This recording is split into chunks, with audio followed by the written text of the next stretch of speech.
Hello, good morning, happy Boxing Day. Welcome to this episode of Learn with Lorna, episode number 206, Tales from Latheron Parish in Caithness. My name is Lorna McGinn. I'm the Community Engagement Officer with the Highland Archive Service. The Highland Archive Service has 4 centres in the Highlands of Scotland where we look after historic documents in Inverness, in Fort William, in Portree and in Wick. This series is brought to you by High Life Highland at no cost to the viewer. High Life Highland is a charity registered in Scotland, and there's no payment or subscription required to take part in this series of events. But if you're able to donate towards our work, then we really appreciate that. So I hope you had a lovely Christmas day. I hope you are suitably full and rested for Boxing Day. And thank you for welcoming me in and sticking with me, even though it is Boxing Day. I very much appreciate it. So this week we are moving away from our Christmas theme of last week and moving up to the northeast of the area that we cover, Latheron Parish in Caithness. Now you might remember that 2 weeks ago we were down in the southwest of the area we cover at the Isle of Canna, so we're going right up to the other end of the Highlands this week. You can't say that I don't transport you round about the Highlands and Islands. We're looking at no single collection this week. We are instead looking at snippets from across collections that tell tales of the parish of Latheron. We have numerous records about this parish, so thank you, as always, to my colleagues at Nucleus for their work in kind of distilling some of the tales to tell. And it's always the same when you're doing an episode about a place, that there's so much you could tell. So thank you to them for helping me narrow down what I was going to talk about today. We're going to start with an extract from the third statistical account from the 1960s, one that I don't refer to very often. I often speak about the first and second statistical accounts. I don't often refer to the third, but that's where we're going to start today. And just to point out that I am, as you can tell, not in my office at home. I'm in work, and so I don't have 2 screens, so I will have printed out all my readings and I will be shuffling bits of paper to make sure I'm reading the right thing at the right point. So apologies for that in advance. Okay, so this is the third statistical account for the parish of Latheron, written in, as I say, the 1960s. Some of them were then amended later in the 80s. So they're written 50s, 60s, amended sometimes in the 80s. This one is on the parish of Latheron, written by the Reverend Walter G. Weir. Latheron is the largest parish in the county of Caithness. It stretches from the Ord of Caithness to the Kirk of Bruin, which is nearly 7 miles south of Wick. It is boundaried by the parishes of Wick to the north, Halkirk to the west, and Wotton to the northwest. Despite being the largest parish, the average width of this parish is about 14 miles, and most of the arable element runs in a strip along the coastline. The main road into Caithness runs along the eastern seaboard, giving some spectacular views. Crofters took to fishing to make ends meet and pay their rent on their crofts, but as that industry declined, they had to make their living from their crofts, which was almost impossible until the Crofters Act of 1886 gave them some security of tenure and some reasonable rents. At the time of the second statistical account in 1838, there were in Latheron Parish 1,321 fishermen, 101 coopers, 937 women packers, and 178 labourers. During the previous 30 years, the population had increased by 227%, and there were 555 inhabitants in Latheron village.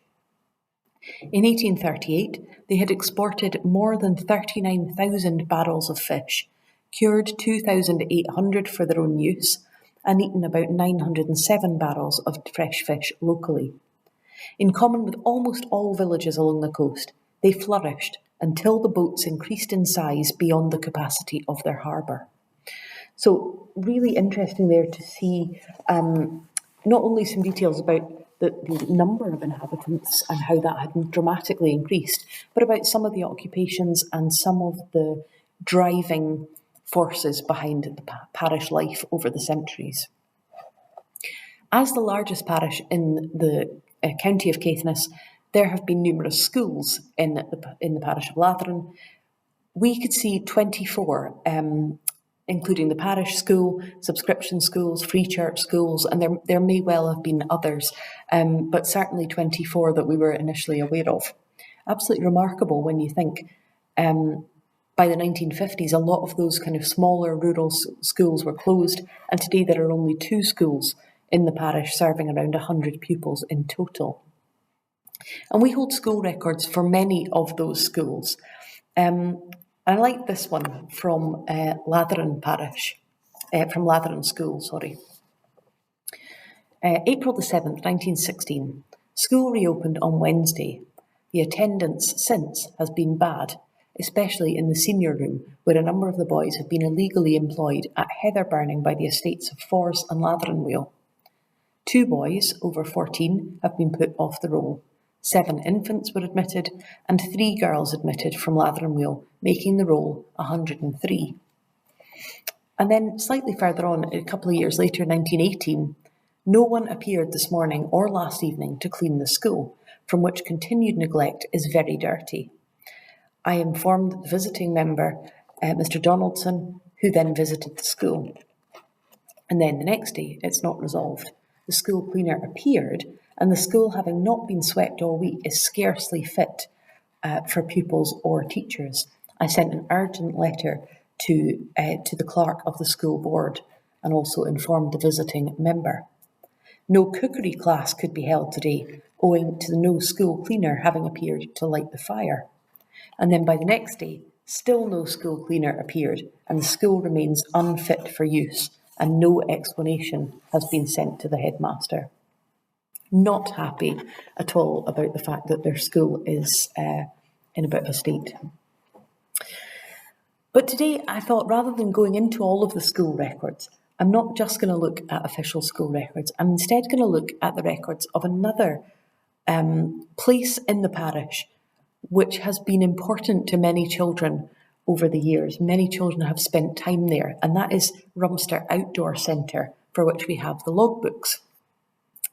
Now, Rumster Outdoor Centre, as many will know if they're watching in Caithness, sat on land which was once part of the Forres estate, and which has an interesting history, because in 1947 it was utilised by the Forestry Commission to establish the first forestry planted, deliberately kind of planned planted plantation in the county of Caithness.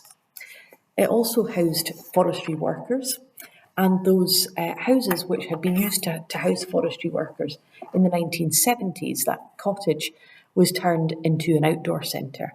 And that was the purpose that it served until it closed its doors in 1998, although discussions are underway about re-establishing it. And a flick through the centre's logbooks reveal stays by Cubs and Scouts and Brownies and Rangers and Boys Brigades and Duke of Edinburgh participants, and lots of others from across Caithness and beyond. And whenever we've put up some extracts of this on our Nucleus Caithness Facebook page, you can see all sorts of memories coming back. Here are some extracts from the logbook. In November 1981, so I've just put it the team in Nucleus have written it to me. In November 1981, Wick Amateur Athletic Club arrived on a wet and muddy night. As well as describing their runs, they mention in the logbook evening activities such as a Rubik's Cube competition, which was won by someone in 2 minutes 4 seconds. See if you can beat that for your Boxing Day entertainment. Stargazing, which is always good there because there is no light pollution. The morning was spent discussing loud noises in the night that no one could explain, and we're wondering whether, given that it was November, whether it was deer rutting still. And then Sunday School, 1982. Sunday School was conducted by Kay Burns. Readings done by Swanson and Johnson. Reading done by Swanson and Smart. Johnson was thrown out of the stalls for throwing peanuts at the organ player. Cubs and Scouts were regular visitors. Activities included the identification of trees, moss, insects and droppings. They did stalking, tracking, building of shelters and woodsmanship, and lots of midnight feasts, of course. In August 1982, the first Wick Cub Scouts wrote in the logbook, "The Midges will probably leave the next few groups in peace, as they have managed to fatten themselves on us all weekend." And I like this one. First Caithness Wick Scout Troop arrived to find that the electric cooker was not working right. Only 2 rings worked, and one of the others sparked. Urinal in the washing toilet leaks. Bags of rubbish found behind generator shed. Apart from these faults, the hut was in good condition. Unfortunately, one of the scouts broke a window, but he was made to sleep next to it. Friday morning started off misty, but this had cleared by dinner time, and the sun shone for the rest of the day. On Friday afternoon, the scouts were shown how to use axes. If anyone out there finds a right arm running around without a body, please report it to the nearest scout troop. On Saturday, it rained most of the time. A compass course was set up in the field. As hard as we tried, no one was lost. That night, we had a quiz. Sunday was an early start. David made porridge, good substitute for superglue. A member of the Forestry Commission came and took the scouts for a walk around the new nature walk. This was enjoyed by all. Thank you. 6 Mile hike was postponed due to the weather. Just sounds great fun, and I'm sure it will bring back memories for any of you who went on any kind of trips like that. If we stick to the same part of the parish, Nucleus recently received a collection of programmes and photographs from the Caithness Car Club of the Rumster Hill Climb. And here's an extract from one of them that tells how the hill climb came about, some years after the Caithness Car Club's formation in 1955. Rumster Hill Climb, the story so far. In 1966, the recently constructed access road to the Rumster Mast was looked at by Caithness Car Club as a possible venue for a special stage in a club rally, but the insurance costs proved prohibitive. Nevertheless, this winding strip of tarmac was not forgotten, and the thought of using Rumster for a proper speed hill climb was discussed by the committee. Eventually, the necessary permission was obtained from the Forestry Commission and IEA. The RAC inspected the road and granted a track licence for speed events. The first event was held on the 25th of August 1968 with an entry of 25 competitors. Fastest time of the day was set by the furthest travelled competitor, Jim Dixon of Dundee, whose time was 33 minutes 33.30 seconds, which was enough to achieve FTD for his famous Marigold Mini. First impressions after the event were that the hill proved excellent sport, but the general facilities left a lot to be desired.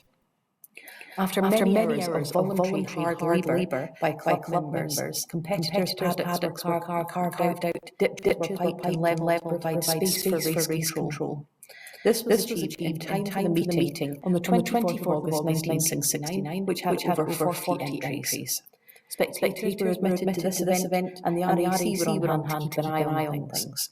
Over 600 spectators braved the pouring rain to watch local man Barrigal Angus set FTD in his 998cc Imp on an identical time to Jim Dixon's year record. Despite Rumster's remote location, the club's efforts had not gone unnoticed. A band of hill climb enthusiasts in Edinburgh were discussing the possibility of forming a Scottish Hill Climb Championship. A committee was formed, to which two members were elected, and Rumster was chosen as a venue for one of the six of the then championship. In order to obtain the necessary permit from the RAC, a third event was run in June 1970. Although this only attracted 20 entries, the track record was reduced to 32.64 seconds by Andrew Smith in his Coventry Climax. The first Scottish Hill Climb Championship round to be held at Rumster was on the 23rd of August 1970, and prior to this, with a larger entry anticipated, the club carried out more work on the hill, increasing competitors' paddock space and providing another spectator paddock.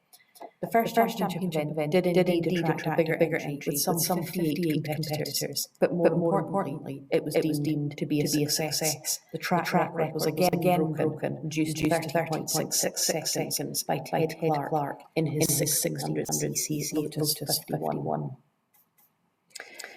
Now, the Rumster Hill Climb dropped off the championship programme after the track was destroyed and damaged. I think that was in the 1980s, but again there are discussions about resurrecting this. Now, so far, everything I have shared has been from the 20th century, and I will come back to the 1900s towards the end of the episode. But I thought next I would go back in time to look at some of the stories of religion and faith and superstitions from within Latheron Parish.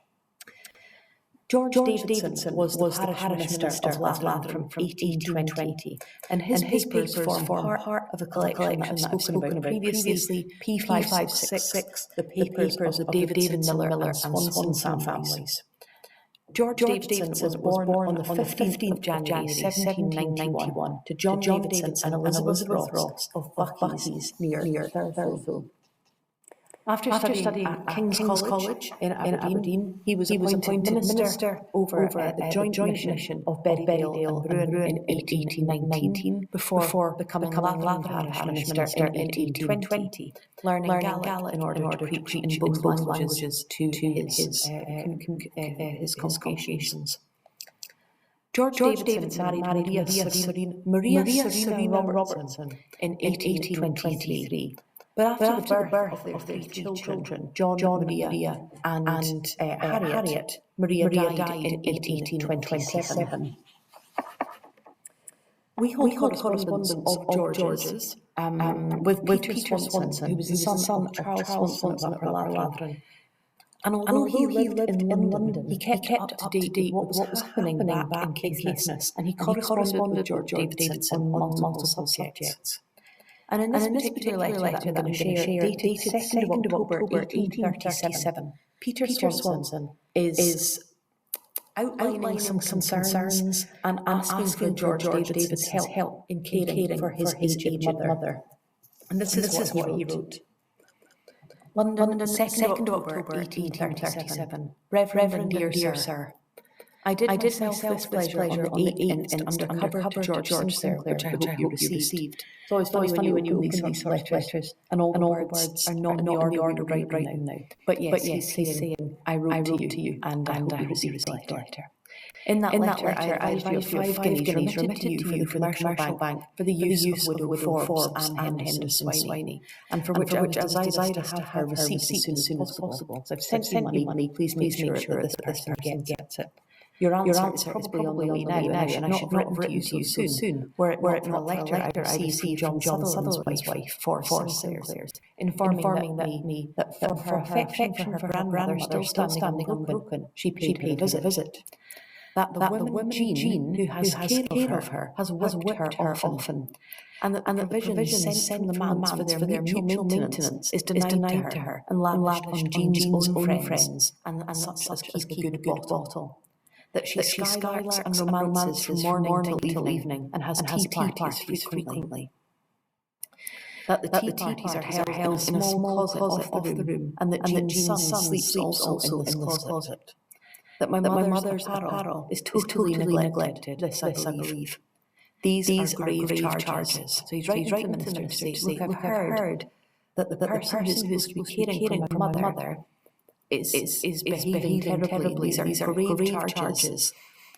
It is evident that you give them plenty. Otherwise Jean could never carry on in this flourishing style. She must either acquit herself or stand convicted. And if she is guilty, she must turn over a new leaf. One thing I believe that this sudden burst of affection has risen from them having heard that her Matheson has been at Latheron. Jean ought to, for her own sake, take care and leave no room for remarks from others. I would much prefer her doing this than my poor aged mother being shaken to death, removing her from one side of the country to the other. I don't want to have to move her. If she should die at Latheron, I wish her remains to be put in a respectable coffin, and if the weather permits, that as many men be invited, 40, 50 or 60, to convey her halfway to Ray to meet them, and let plenty of such things as is customary on such occasions be bestowed. It shall all be paid for. People never refuse to attend a funeral, and I am sure that the men about you would attend my mother's. I think it right to mention this, and I'm sure you will think so also. So he's worried about the treatment she's getting, but if she should die, this is what he wants to be in place for her.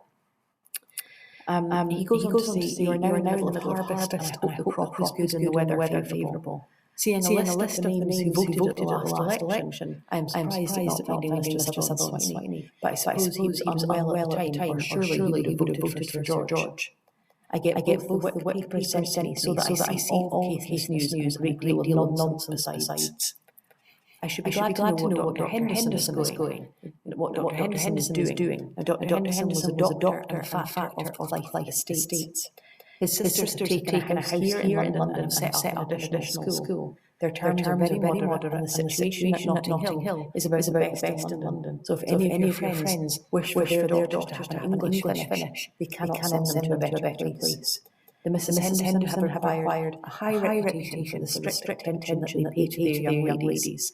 And considering the many seminaries of this description where such is not the case, and where a laxity of morals and disregard for religion is looked upon as a test of reading, I cannot regard Mrs. H as deserving of the highest patronage. I hope they will succeed.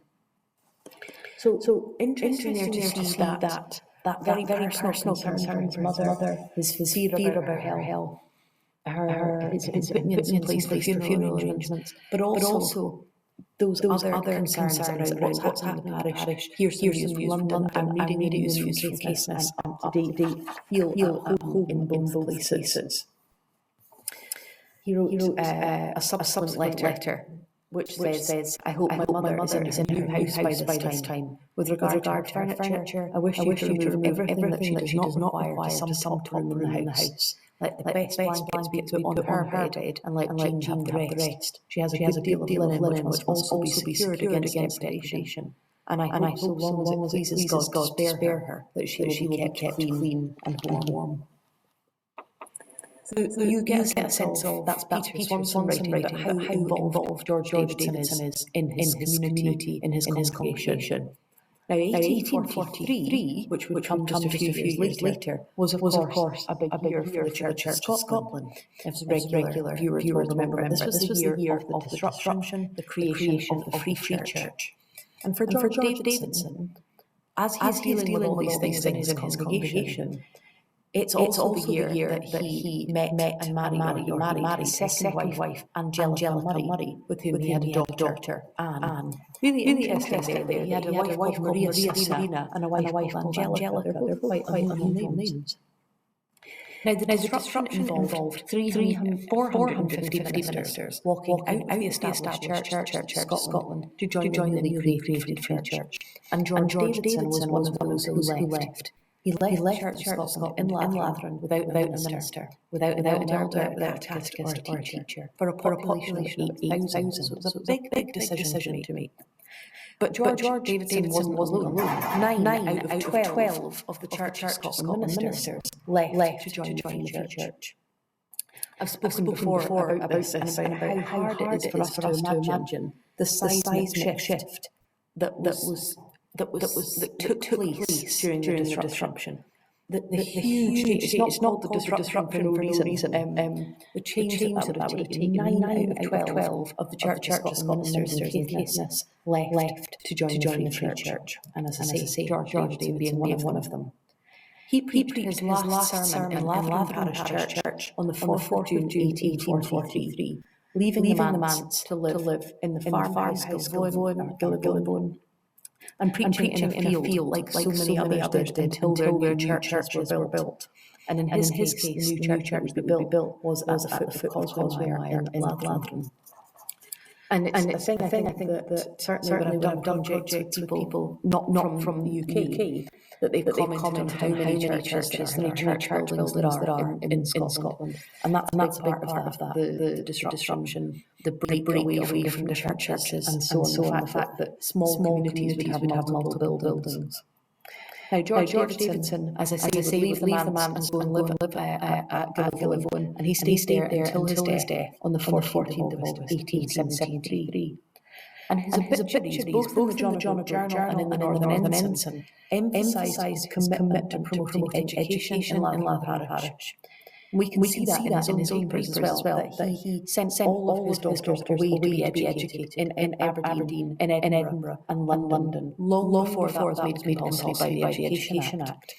And interestingly in that letter, Peter Swanson, that he's talking there about he's recommending schools. He's talking about the importance of good education for women. But in Latheron, as in the rest of the country, for centuries, organised religion went hand in hand with folkloric tradition, with superstition, with a deeper, broader sense of spirituality.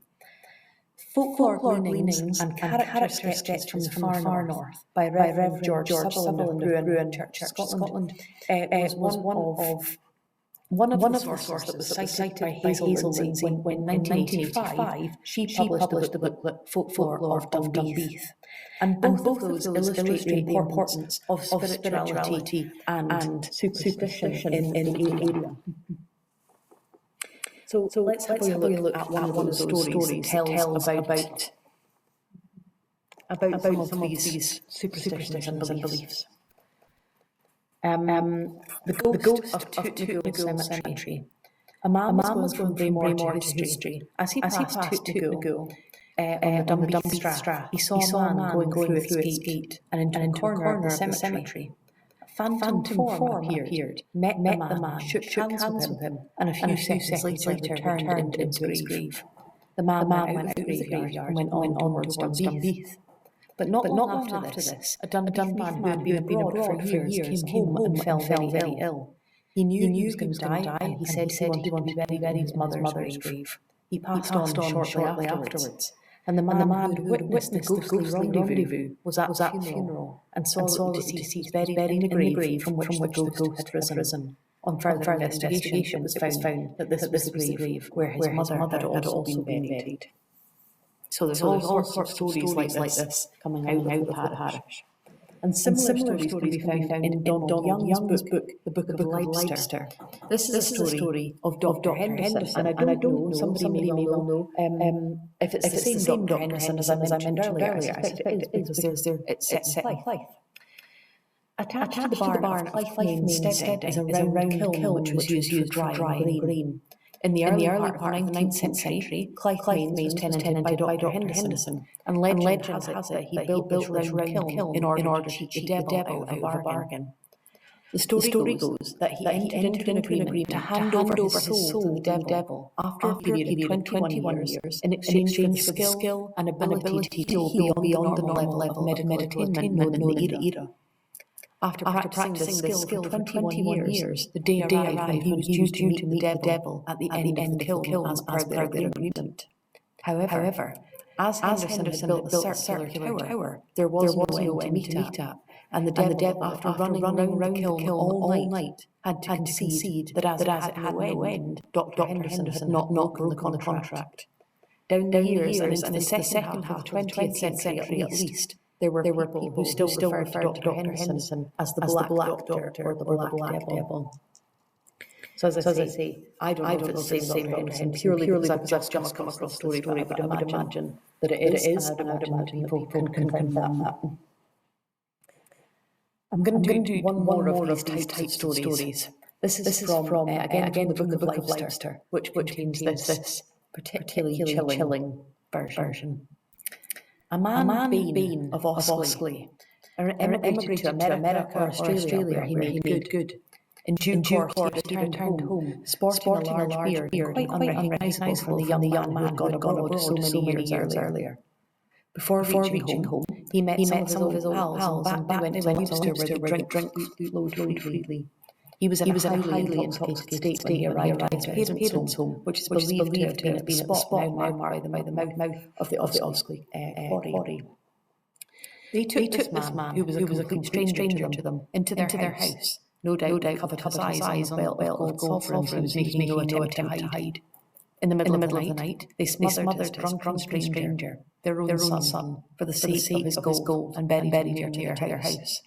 It was only some days later, when neighbours began to inquire whether their son had arrived or not, that the horrific truth of their dastardly deed dawned upon them.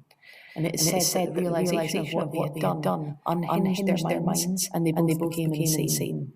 Around 1860, when the road was being formed from Newton to Bannock, his body was found and reburied about 100 metres west of the quarry. All sorts of stories in the parish. But I'm going to finish this episode and I'm aware I'm going to go over a little bit by coming back to the 20th century and by looking at Latheron Parish at war. There are items across our collections which record the challenges faced from school logbooks which talk about teachers being called up in World War I, to the accounts of the Guard and various other organisations. This is a report from the Northern Constabulary records showing what happened when several mines were washed ashore in the parish. Sir, I beg to intimate that a British mine washed ashore at Oxford Beach at around 12 noon on the 20th inst, rendered harmless by about 4 p.m. that same day by the naval authorities. It has now been secured and will be removed when the weather permits. The British mine that washed ashore at Shelligo Beach, Leicester, about 4:30 p.m. was exploded by the naval authorities at 1:10 the following day and caused the after-mentioned damage to properties. A plate glass window, approximately 3.5 feet by 5.5 feet, was broken in the chemist shop on the main street of Leicester, the property of Mr. John Sutherland. Prior to this occurrence, the window had been cracked. A pane of glass measuring 32 inches by 39 inches was extensively cracked in the window of the North Sutherland Bank in Leicester. I learned from the agent that a slight crack was in this pane prior to the occurrence. Two panes, about 22 by 26 inches, were broken in the Temple Hall, Leicester, and plaster broken from the ceiling of St. Mary's Church. Both premises at present being occupied by the 8th Highlanders. A pane of glass was broken and a few slates damaged on the roof of Mr. John Sutherland's house in Scale, Leicester. A pane of glass broken on the Old Bank House, the property of Mr. D.W. Sutherland, Station Hotel, Wick. A pane of glass broken at number 8, New House Scale, property of Caithness County Council. Two small panes of glass broken in the Bayview Hotel, property of Mrs. Don. Before the mine exploded, all householders had been warned to open all their windows. Now, I said that there were different organisations that talked about the war. That extract there was from 1941 from the Northern Constabulary. But at the same time as things like that were happening in the Northern Constabulary records, we can see that the Home Guard of Latheron were busy preparing for a possible invasion of the county and the parish. And we hold plans and papers that show the plans that were put in place in case this invasion should happen, including a drawing of Leicester Harbour Bridge, showing how the bridge would be demolished to prevent enemy soldiers being able to cross the river and enter the village. It's quite astonishing to think of the level of preparation that happened. Of potential fear of where invasion could occur and what we could do to prevent it. So this is the description describing what would be done if Leicester Harbour Bridge needed to be destroyed. The explosives necessary for such a plan were to be kept in a lock cupboard in the drill hall in Leicester, with the hall also being supplied with an extra lock on the main door to ensure that only those who needed to have access would be able to go in. A notice stating no smoking and no native lights would be hung in the same room as the cupboard holding the explosive, and only two people were to have keys to it. Constable Green at Leicester Police Station and Lieutenant Sainsbury of the Home Guard. Included within these papers is the diagram showing exactly where those explosives would be placed on the bridge and the work that had been done to prepare the bridge for demolition should it be needed. So they'd already done preparatory work in case they needed to demolish the bridge. And that, thank goodness, was never needed, and the bridge is still there. This parish on the north east coast of Scotland was as ready for war as anyone else was. And I find that remarkable. People maybe think that level of preparation wasn't happening in the Highlands as well as it was happening in London or in Glasgow. But this parish in Caithness is planned to a T what they're going to do in the event of the war coming very close to home. And perhaps that's not surprising given that Caithness was not only had those onward connections that I've spoken about before to Scapa Flow, but also had a prisoner of war camp at Watton, which was one of Latham's neighbouring parishes. And in the Northern Constabulary collection, we find this report dated the 26th of August 1945. There's a really interesting amount of detail in this. So, written 26th of August 1945, telephone messages sent out. Escape from prisoner of war camp Watton Caithness between 3:30 hours and 06:30 hours today. One special class German prisoner of war, Richard Christ, Sturman, German Army, 521-8669, age 20, 6'3", 164 pounds. Dark hair, brushed straight back, grey eyes, fresh complexion, very narrow chin, speaks good English, wearing German grey uniform and no cap. 0900 hours, Thursday police asked to notify Falkirk and Castleton. 0900 hours, phone immigration officer or spoke to immigration officer by Runner, PC Butcher. 0905, Home Office informed. 0908, Sutherland Police, Dornoch. 0916, Coast Guard, Wick. 0920, MAP, Glasgow. 0925, Leicester Police. 0930, Dunbeef Police. 0935, RNA Station, Dundee. 0939, RNC, RNO, Thurso. 0945, Watton informed. 0956, May informed. So just really interesting to see not only the level of detail of the missing person, but also the exact times and dates that everybody has been informed. How is this message being circulated and how are we going to recapture this person? Then we see further down, very shortly afterwards, 26th of August, so same day, 10:05 hours, from prisoner of war camp, updating what had happened. One of our motorcycle patrols just informed us that a motor car was taken out of the garage on the Watton Road during the night and was ditched at the junction of the main road leading to the garage, which is on a farm. It is possible that the prisoner took this car. So you just get this really detailed list of what happened.